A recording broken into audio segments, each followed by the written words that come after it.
Let me see if I can. Uh-oh, we went green? We went green again. There we go. Okay. That happens occasionally. We don't know why. Okay, so we're going to start with downtown Iowa City.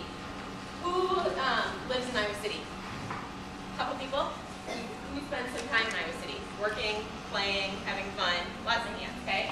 So downtown Iowa City is one of my personal favorite places in the corridor. The Pedestrian Mall is a great place where you can go and find dozens of locally owned nightlife, shopping, dining options, services. This chart here, we have much more resources on our website, but this graph here is just a sample of some of the places that are in the downtown Iowa City area.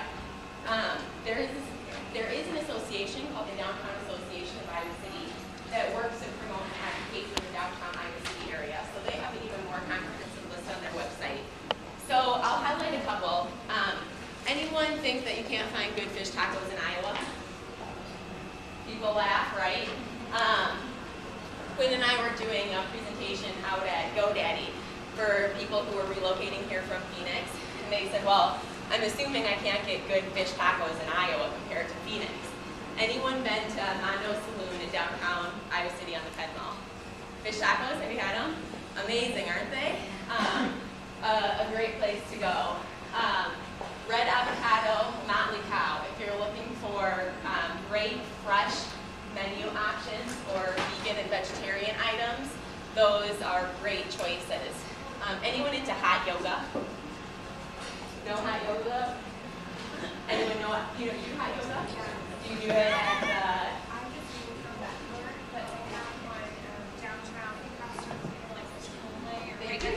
Yep. So hot yoga is yoga that's done in a very hot room temperature of 98 degrees.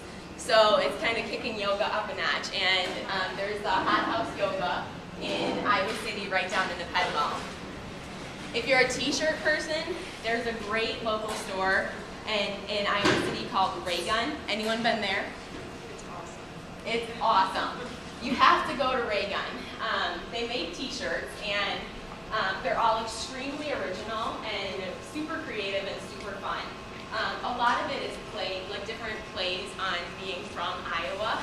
So they've got lots of humorous t-shirts that are jokes that between Iowa, Idaho, Iowa, who makes corn, who makes potatoes.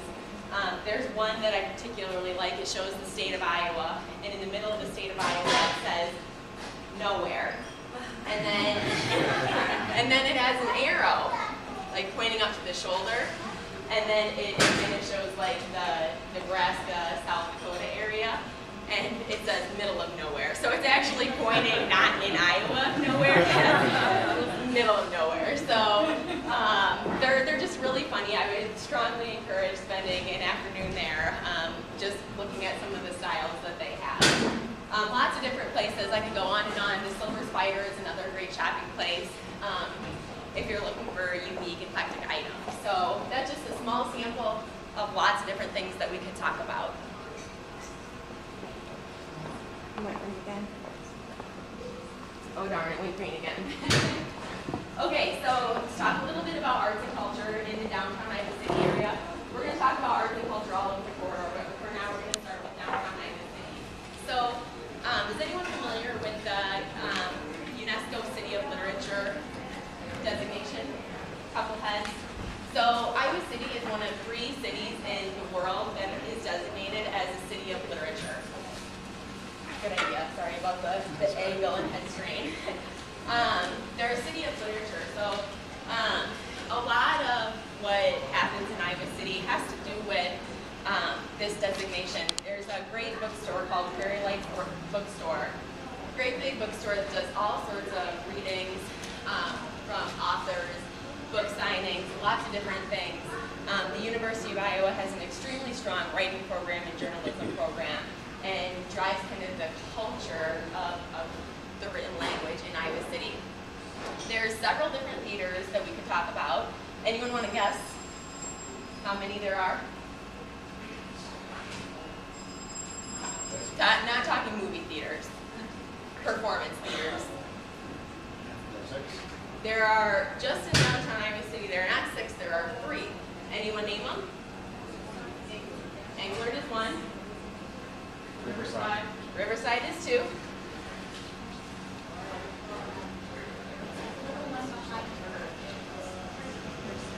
That is the 3rd one, and it's the Beju Theater, affiliated with the University of Iowa. So the Beju Theater is known a lot for some independent films that they show there. So there is some movie aspect to it.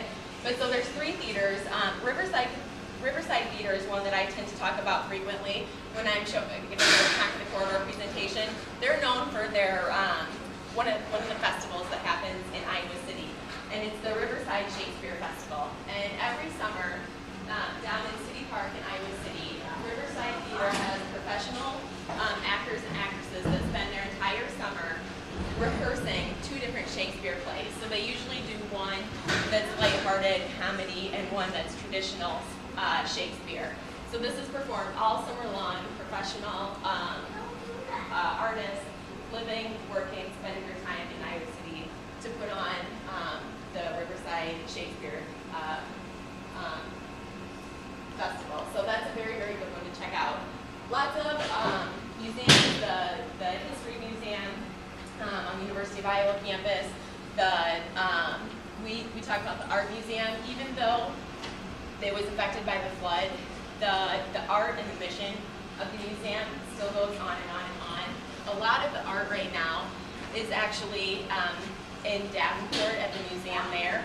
But surprisingly, you can also go to the University of Iowa Hospital and go through the hallways there and find dozens of the artwork that was in there now in the hospital. So you may think, like, why would you go to a hospital for an artistic experience? But you certainly can. Festivals and events. There's a great organization called Summer of the Arts. Anyone familiar? Couple heads. So I am super excited to say that they are now responsible for 5 different festivals that happen. 6, they added 1, sorry. Every summer, they do coordination for lots of different events that are happening. So every Friday night, they have a free concert in the Ped Mall in Iowa City. Grab a chair, grab your own drinks, food, or get it at the Ped Mall. Free event, free concert every single Friday night.